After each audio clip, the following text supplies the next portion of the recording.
Snobby diners mocked me while I waited their table. They didn't know it was my restaurant. I decided to help wait tables at my Michelin star restaurant when we were short-staffed, figuring my talented sous chef could handle the kitchen for one night, even though at 62, I wasn't exactly quick on my feet anymore. When a table of 4 arrived, discussing how they'd flown in from their estate to experience the greatest culinary genius alive, I figured I'd take their table myself, just to see what devoted fans were really like. Then, the woman dripping in diamonds looked at me approaching with their water and said, "Good God, they're really lowering their standards. This decrepit old man belongs in a retirement home, not serving at the Temple of Gastronomy." Her husband, adjusting his Patek Philippe, added, "The chef would be mortified if he knew they hired someone who looks like he crawled out of a soup kitchen. This is a 3-star establishment, not charity work." I smiled and started pouring water, but my hands weren't as steady as they used to be after decades of knife work, and I spilled a few drops on the tablecloth. "This is unacceptable!" The second woman shrieked, her Hermes bag trembling with rage. "This imbecile just defiled our table. Do you comprehend that we donated $50,000 to the chef's cookbook charity auction? He's an artist, and you're destroying his cathedral with your incompetence." She summoned another waiter immediately. "Remove this creature before he ruins everything the chef has built." When I tried to explain the specials, I forgot one ingredient in the amuse-bouche, and the younger man in the $10,000 suit interrupted me. "You don't even know the menu? This is sacrilege. The chef spent years perfecting these dishes, and you're butchering his poetry with your ignorance. Were you hired from a temp agency today?" He snapped his fingers in my face repeatedly. "The chef deserves servants who understand excellence, not whatever you are." The diamond-covered woman demanded to know my qualifications, then laughed when I stayed silent. "You've probably never eaten anywhere nicer than Applebee's. How could someone like you possibly serve the chef's masterpieces? You reek of poverty and failure." She waved her hand in front of her nose. "Is that mothballs? The chef maintains pristine standards, and you smell like a thrift store." When I brought their first course, my knee gave out slightly and I had to catch myself on their table. The older man stood up and shoved me backward violently. "Don't contaminate our experience with your working-class hands. You've probably never washed them properly in your life." He pulled out a handkerchief to wipe where I'd touched. "The chef would vomit if he saw vermin like you near his art. You're desecrating everything sacred about this place." I forgot which person ordered which wine, and the younger woman threw her napkin at my face. "How are you this incompetent? The chef is a god among men, and they hired someone with obvious dementia?" She turned to the others and said loudly, "He's clearly senile. Probably wandered in off the street. The chef would be horrified knowing someone this pathetic is representing his legacy." When I reached across to clear a plate, the diamond woman grabbed my wrist and dug her nails in until she drew blood. "Your disgusting sleeve touched my plate. That's biological warfare." She poured her $1,000 wine on me. "There. Now your exterior matches your worth. The chef creates perfection and you're the shit on his shoe. He'd probably pay us to eliminate you." The older man pulled out his phone and called someone. "James? Yes, I need you to buy this restaurant immediately so we can fire this subhuman. The chef deserves better." He turned to me and said, "My lawyer is drawing up the papers now. The chef will thank me when I cleanse his temple of parasites like you." Then he grabbed the hot candle from the table and poured the melting wax on my hands. "This is what the chef would do if he saw you touching his food." The younger man stood up and announced to the entire restaurant, "This senile fool is destroying the chef's reputation. Everyone should document this travesty." He grabbed my collar and yanked me down. "You're stealing from the chef every second you exist here. You're a stain on his brilliance. The chef is divinity incarnate, and you're not worthy to speak his name." Finally, the older woman pulled out a silver letter opener from her purse. "The chef is my reason for living, and I'm going to defend his honor." She slashed at my shirt, cutting it open. "There. Now everyone can see what worthlessness looks like." She spit in my face, her saliva hitting my eye. "You're the antithesis of everything the chef represents. He creates miracles, and you're an abortion that somehow survived. I hope you die before you can contaminate another of his dishes." That's when my manager walked over, beaming with no idea what had just transpired. She said, "I hope you're enjoying your meal being personally served by the chef himself. How does it feel to meet your hero?" All 4 of them sat frozen, their mouths hanging open, the older woman's hand still holding the letter opener as the blood drained from their faces in perfect unison. The manager's smile vanished as she stepped between me and their table, her voice going cold. "You need to leave. Now." The letter opener slipped from the older woman's fingers and hit the floor with a sharp clang that made everyone nearby turn to look. The diamond woman's mouth kept moving, but no sound came out, her lips forming words that wouldn't come while her husband's face went from red to white to gray in about 3 seconds. I turned and walked straight to my office, my legs feeling like they might give out with each step, my hands shaking so bad I could barely turn the doorknob. Through the office window, I could see all 4 of them still standing at their table, not moving at all, just staring at the spot where I'd been standing, while other diners started pulling out their phones and whispering to each other. The manager came into my office about 5 minutes later and closed the door behind her, telling me she'd refused them service and called security to make sure they left the building. She said the older man had pulled out his wallet and started counting $100 bills right there at the table, trying to shove them into her hands, while saying something about making this all go away, but she'd told him to leave before she called the police herself. My hands were still shaking as I went into my office bathroom and looked at myself in the mirror, seeing the wine stains all down my shirt and the long tear where the letter opener had sliced through the fabric.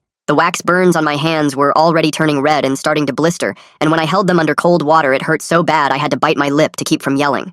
I took out my phone and started taking pictures of everything.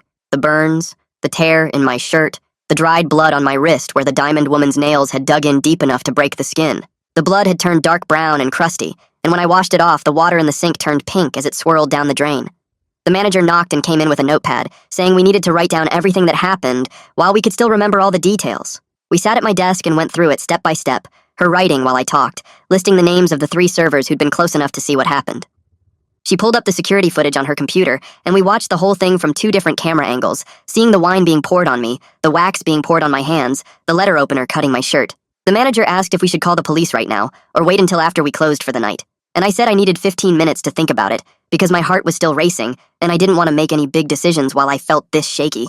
She nodded and said she'd go check on the dining room, make sure everything was running smooth out there.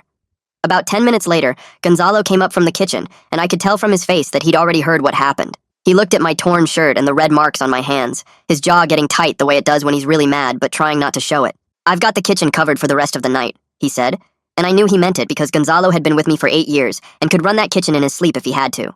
Through my office window, I could see the 4 of them at the front entrance, the younger man waving his hands around like he was trying to explain something to the host, while the older woman kept pointing her finger and raising her voice loud enough that I could hear her even through the glass.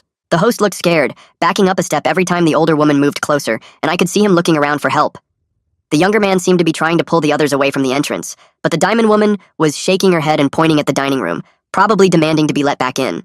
I went out to check on my staff, walking through the kitchen first where everyone went quiet when they saw me, then out to the service area where our servers were trying to act normal, but kept glancing at me with worried faces. The youngest server, a girl who'd only been with us for 3 months, came up to me with tears in her eyes and said she'd been so scared when she saw them attacking me, but didn't know what she should do. "That's not your job," I told her, putting my hand on her shoulder, even though it hurt to move my fingers. "You're not supposed to protect me from customers like that." She nodded but still looked upset, and I could tell this had shaken up the whole team pretty bad. Gonzalo and I went back to the kitchen together, and I started plating dishes with him, focusing on each plate like it was the only thing in the world that mattered. My hands stopped shaking when I was working with the food, arranging each element exactly where it needed to be, making sure every plate that went out was perfect, even though my wrist hurt every time I moved it. The familiar rhythm of the kitchen, the sound of pans on the stove and orders being called out, helped calm my racing thoughts as we worked through the rest of the service together. When we finally closed the kitchen at 11:30, the manager came back and grabbed my arm, pulling me toward the office while saying I needed to call a lawyer right now, not tomorrow. She pushed me into my desk chair and stood there with her arms crossed until I pulled out my phone and started scrolling through my contacts. Lydia Pearson had been coming to the restaurant for 6 years, always sitting at table 12, and ordering the tasting menu with wine pairings, and she'd given me her card once when another customer had tried to sue us over a shellfish allergy they never mentioned. I typed out a text explaining what happened, and within 2 minutes she replied that she'd meet me at 8 in the morning at her office downtown. The manager finally relaxed her shoulders and left to help the staff finish closing, but I stayed at my desk, staring at the security footage on my computer screen and watching myself get attacked over and over. Around midnight, I checked my phone and saw someone had tagged the restaurant in a video on social media, showing me spilling water on the tablecloth while the 4 customers yelled, but the clip cut off right before any of the violence started. The comments under it were already piling up, people saying we'd lost our standards and hired incompetent staff, that the customers had every right to be upset at such terrible service. I kept refreshing the page and watching the view count climb past 5,000, then 10,000, while more comments came in calling me pathetic and saying I deserved to be fired. My hands started shaking again, so I closed the app and tried to sleep on the couch in my office, but every time I closed my eyes, I could feel the hot wax burning my skin. At 3 in the morning, my phone buzzed with another notification. This time a longer video someone else had posted, showing the diamond woman pouring wine all over me and her husband grabbing my wrist hard enough to leave marks. This one had fewer views at first, maybe 300, but the comments were different. People getting angry about rich customers thinking they could assault workers just because they paid a lot for dinner. I watched both videos side by side, seeing how different the same incident looked depending on what parts people saw, and realized this was going to get complicated fast. By 7:30, I was driving to Lydia's office, my wrist throbbing every time I turned the steering wheel. And when I walked into her conference room, she took one look at my hands and told me we were going straight to urgent care to document everything. She pulled out her phone and started recording while I showed her the burns, the bruises, the torn shirt I'd brought in a plastic bag, making me turn my hands over and describe exactly what each person had done. At the medical center, the doctor cleaned the wax burns carefully, saying they were first degree and would heal fine in a week or two, though my hands might stay sensitive for a while. She examined my wrist next, pressing gently on the purple marks and asking me to move it in different directions, then wrapped it in a bandage and told me to rest it for at least 3 days. The nurse took photos of everything for the medical record, while Lydia stood in the corner taking her own pictures and writing notes on her tablet about what the doctor was saying. When I got back to the restaurant at noon, there was a thick envelope waiting on my desk from some law firm I'd never heard of, and inside was a letter claiming I had defamed the older woman and damaged her reputation. They demanded a public apology within 48 hours, or they'd pursue legal action for slander, emotional distress, and damage to her social standing in the community. I actually laughed reading it, sitting there with my bandaged wrist and burned hands, looking at their threats about how I'd hurt her feelings by defending myself. The manager came in and told me 3 parties had already canceled their reservations for tonight, saying they'd seen the videos and didn't feel safe eating at a place where such incidents happened.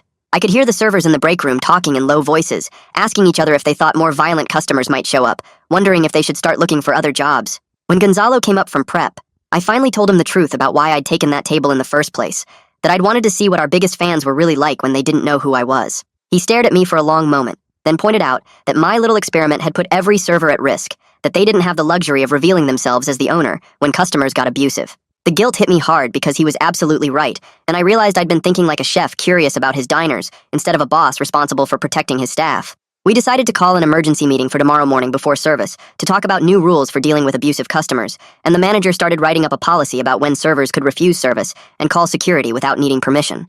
She kept adding more and more scenarios to the list, remembering other incidents over the years that we'd just brushed off as part of the business, times when we should have stood up for our people but didn't. That evening, while I was going through emails, I found one from a server who'd worked here 2 years ago, saying she'd seen the videos and wanted me to know about her own experience. She described how a customer had thrown a glass at her when she'd forgotten to bring bread, cutting her cheek, but the manager at the time had told her to let it go because the customer was a regular who spent thousands every month. Reading her email made me realize this problem went back way further than just tonight, that we'd been letting rich customers treat our staff like garbage for years because we were afraid of losing their business. The next morning, Lydia showed up at the restaurant with her laptop and a stack of legal pads, setting up in my office like she was preparing for war. She read through my first draft of a statement I'd written at 4 a.m. when I couldn't sleep, shaking her head and crossing out entire paragraphs with her red pen.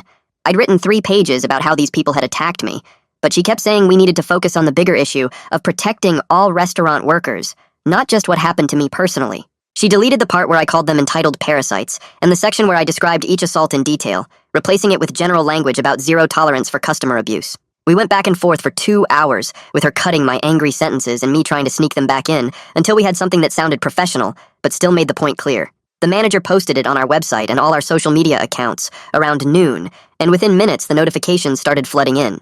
Some people shared it with supportive comments about how service workers deserve respect, while others said we were being too sensitive, and that wealthy customers who spent thousands deserved special treatment if they wanted it. A few restaurant owners messaged privately to say they supported us, but couldn't say so publicly because they were afraid of losing their own high-spending customers. By 3 o'clock, the Diamond Woman's publicist had released their own statement to several news outlets, claiming I had been aggressive and threatening toward their table. They included photos of the water stains on the tablecloth, as if that was some kind of crime, and a picture of my torn shirt that somehow made it look like I'd done it to myself. Their statement said I had refused to provide proper service, and then intimidated them when they complained, completely reversing who had been the victim.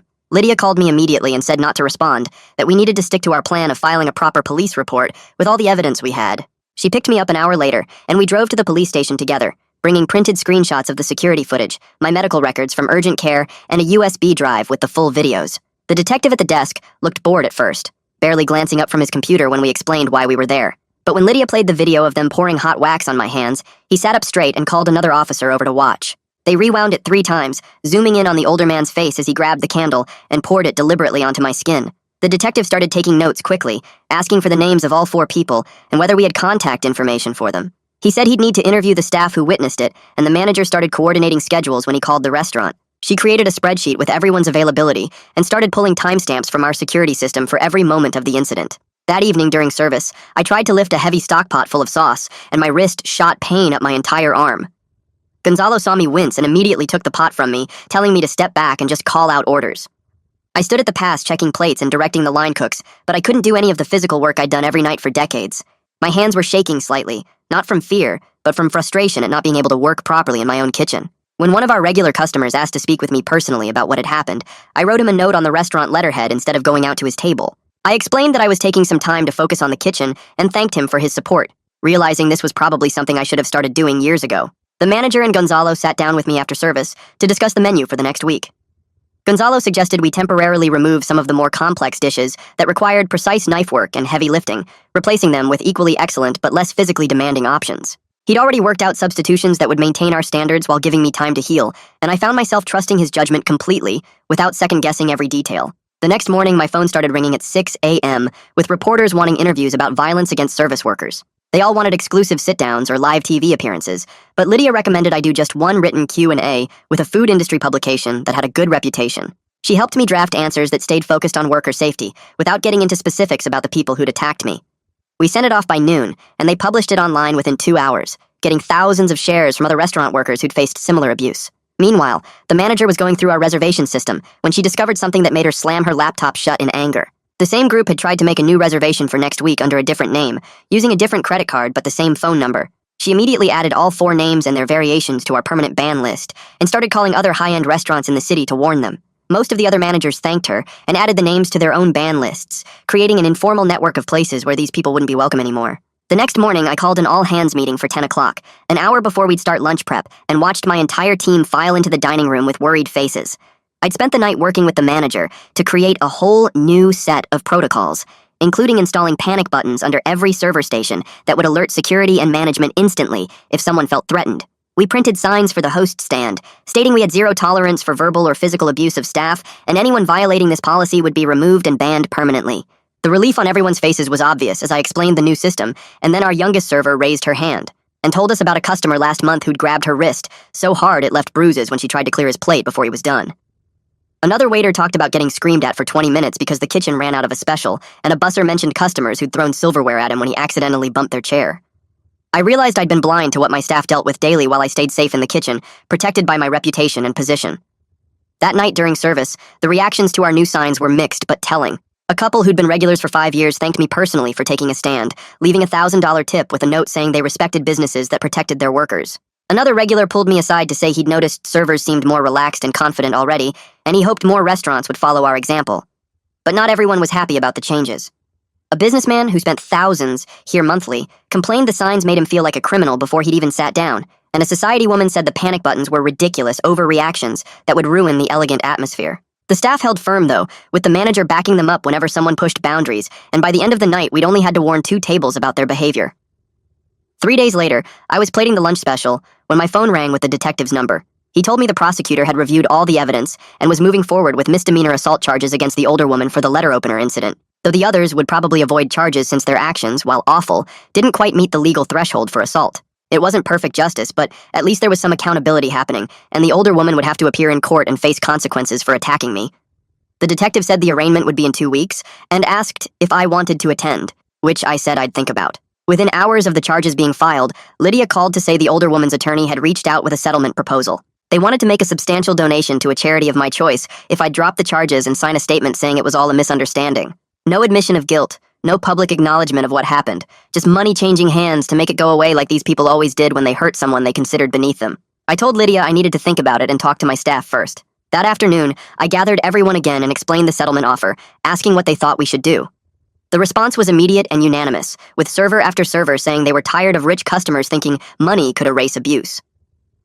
Our sommelier said what they really wanted was a public apology to all restaurant workers, not just to me, because this wasn't just about one incident, but about a pattern of treating service staff like they weren't human. The youngest server suggested we demand they acknowledge what they did publicly, so other workers would know they weren't alone in facing this treatment. Everyone agreed that taking money to stay quiet would send the wrong message to every other customer who thought wealth gave them the right to abuse workers. Lydia drafted our counter-proposal that afternoon, demanding a public apology published in major newspapers, a $100,000 donation to a hospitality workers' safety fund we'd establish, and lifetime bans from our restaurant with their names and photos posted publicly. We refused to sign any non-disclosure agreement because transparency mattered more than money, and we wanted other restaurants to know exactly who these people were and what they'd done. The response came back within 2 hours, rejecting every single demand, and instead filing a civil lawsuit against me and the restaurant for emotional distress, defamation, and damage to their reputations from the videos circulating online. Their lawsuit claimed I'd deliberately humiliated them by not revealing my identity, that I'd set them up to fail, and that the public exposure had caused them severe psychological trauma requiring therapy. Our insurance company immediately assigned us a defense attorney who reviewed everything and warned this could drag on for months or even years if they had the money to keep fighting, which they obviously did. The insurance company also informed me that our premiums would definitely increase because of the claim, probably by 30% or more starting next quarter. I spent the afternoon going through our budget with the manager, realizing we'd have to postpone the kitchen renovation we'd planned for next year and probably cut back on some of our special events. The new security measures were already costing us, and now the insurance increase would squeeze us even more. But standing up for what was right had financial costs I was willing to pay. Word spread quickly in the industry about the lawsuit, and several food bloggers warned me the health department might do a surprise inspection since we were getting so much attention, both positive and negative. I spent the next 2 days going through every inch of the kitchen with Gonzalo, checking temperatures, expiration dates, cleaning schedules, and making sure every surface was spotless, even though we always maintained high standards. When the inspector showed up unannounced during the lunch rush, we were ready, and she found absolutely nothing wrong, even complimenting us on our organization and cleanliness. The inspection report was perfect, which we immediately posted online to counter any rumors about our standards slipping because of the controversy. That weekend, I had dinner with 5 other restaurant owners at a small place downtown where we could talk privately about everything that had happened. They'd all dealt with abusive customers over the years, and we started planning a fundraising event for hospitality workers who faced harassment, with proceeds going to legal aid and counseling services. We decided to hold it in 3 months, giving us time to organize properly and get more restaurants involved, turning this negative experience into something that might actually help other workers who didn't have the resources or platform to fight back against abuse. The prosecutor called me the next morning to say she'd officially filed misdemeanor assault charges against the older woman for the letter opener attack, though the others would avoid charges since their actions didn't quite meet the criminal threshold. I thanked her and hung up, feeling like at least there was some small message being sent that money didn't make you untouchable, even if it wasn't the full justice I'd hoped for. 2 days later, Lydia walked into my office with papers from their legal team, offering a modified settlement that included a $50,000 donation to a hospitality worker fund, and an agreement to never contact us again, but still no apology or admission of wrongdoing. She sat across from me and explained that without a long trial that could drag on for years and cost us hundreds of thousands in legal fees, this was probably the best outcome we could realistically expect. I signed the papers, feeling exhausted from the whole fight, ready to just move forward and focus on the restaurant again. That Friday, we closed early and held a staff appreciation dinner where I stood in front of everyone and apologized for not protecting them better over the years, for letting customers treat them badly because I was too focused on maintaining our reputation. Several servers wiped their eyes as I promised things would be different now, that their safety and dignity mattered more than any customer's money, and when I finished talking, the whole team applauded, and several came up to hug me. The hostess told me she felt safer at work now than she had in 5 years, and the youngest server said knowing we'd stand up for them made all the difference. 2 weeks after the incident, I sat with the manager going through reservation numbers, and saw we'd stabilized at about 90% of our previous bookings, which meant we'd need to adjust staffing slightly, but wouldn't have to let anyone go. We cut back on some of the extra prep cooks for quieter nights and reduced the number of servers on Monday and Tuesday shifts, but everyone kept their jobs, which had been my biggest worry through all of this. I called Gonzalo into my office that afternoon and told him I was promoting him to executive chef, while I'd step back to focus more on the creative side and training new cooks. He stared at me for a moment before breaking into a huge grin and shaking my hand so hard it hurt my still healing wrist, saying he'd been ready for this for years and wouldn't let me down. At 62, with hands that ached every morning and a knee that gave out if I stood too long, it was time to admit I couldn't handle the physical demands of running the line every night anymore. We spent the next day drafting a statement, thanking everyone for their support, and announcing Gonzalo's promotion to executive chef, posting it on our website and social media accounts. The response came flooding in within hours with hundreds of comments, saying they respected how we'd handled everything, and congratulating Gonzalo on his well-deserved promotion, though a few people complained we were just trying to distract from the controversy. The first court date for the criminal case arrived 3 weeks later and turned out to be just lawyers talking about discovery schedules and evidence procedures, while the older woman sat at the defendant's table, looking smaller than I remembered. I sat in the back row of the courtroom watching the proceedings, feeling calmer than I'd expected, knowing that regardless of what happened here, we'd already done the right thing by standing up for ourselves. The judge set another date for 2 months out and dismissed everyone, the whole thing taking less than 20 minutes after all that buildup. 3 weeks after that, I came into the restaurant at 5 in the morning to find Gonzalo already in the kitchen, working on new menu items he'd been developing. He had me taste a duck confit with cherry reduction that was absolutely perfect. Then, a seafood dish with flavors I'd never thought to combine, but somehow worked brilliantly together. My hands had completely healed by then, with just faint scars where the wax had burned deepest, and the restaurant felt peaceful in that early morning light, with just the two of us working side by side. We spent 3 hours going through his ideas, adjusting seasoning here and there, discussing presentation options, and I realized how much I'd missed this pure creative work without the pressure of service. The lunch crew started arriving around 9, and several stopped to watch us work, excited to see what Gonzalo was creating as our new executive chef. Everything wasn't perfectly resolved and probably never would be, but we were stronger than before, with clear policies protecting our staff and a team that knew we'd support them. The lawsuit was still pending and would probably drag on for months. The insurance premiums had gone up just like they'd warned, and we'd lost some customers who thought we'd overreacted to the whole situation. But watching Gonzalo confidently direct the kitchen crew through lunch prep while I worked on training 2 new line cooks, seeing the servers joke around without that edge of worry they used to carry, knowing we'd turned a horrible night into real change that would protect workers going forward, I felt like we'd come through this better than we'd started. All right, that's all from me today, folks. Thanks for letting me poke around and throw some questions out there with you all. It's always fun hanging out like this. Subscribe for more content like this.